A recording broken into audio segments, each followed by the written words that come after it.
So when we start off in this film, Thor has a new look, new hairdo. How did all that play into how you took the role of this film?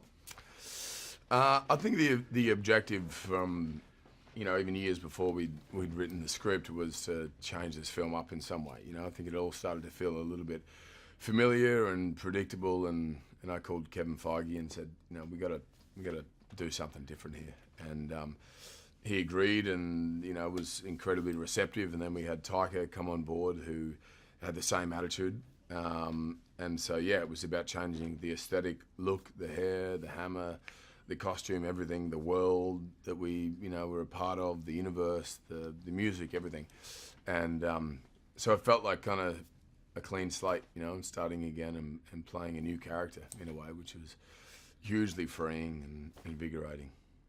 Super great. Funniest Thor film by far. Thanks, so what makes Thor more relatable as a superhero in this film? I think there's a vulnerability to him, and then accessibility to him that wasn't there prior. I think the first time I played the character was about making him, playing a god, and being sort of ethereal and godlike and speaking a certain way and moving a certain way. But the problem is with that is that then it's good for one film, but then after that you sort of hit a ceiling and you have nowhere to go.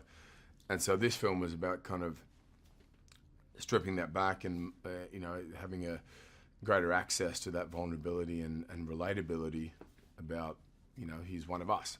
He has the same problems that we all have. He has the same insecurities that we all might have, or the same sort of concerns or fears or whatever.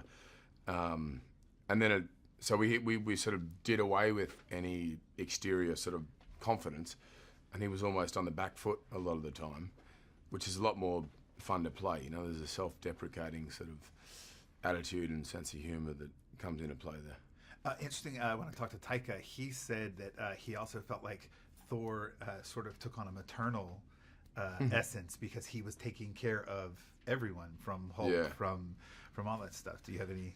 Yeah, sure. I think it's. I think there was a reluctance to do that, more so than the other films. I think prior it was because that was his duty, and he should fill that role. Whereas this time around, he'd sort of denied that role, yet was thrust into a position where he had no choice. And even if he didn't know what the hell was going on or how to handle it, he had to sort of step up and do it. And it was nice. Then you have, Tessa Thompson, for instance.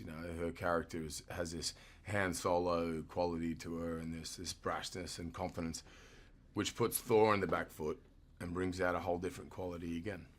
So, last question, because they're gonna wrap me up. When you were shooting in Brisbane. Mm-hmm.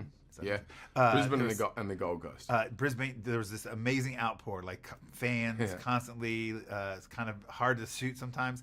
Tell us how exciting that was to have that all happening around the set. Yeah, it was great. I mean, that's sort of close to my hometown, and I hadn't worked there in Australia for probably 10 years, so to bring this film back there and with this kind of energy, and then go to Brisbane and have thousands of people turn up to have a look at the set and meet us, and so on, was hugely overwhelming and a moment I'll never forget. It's pretty special.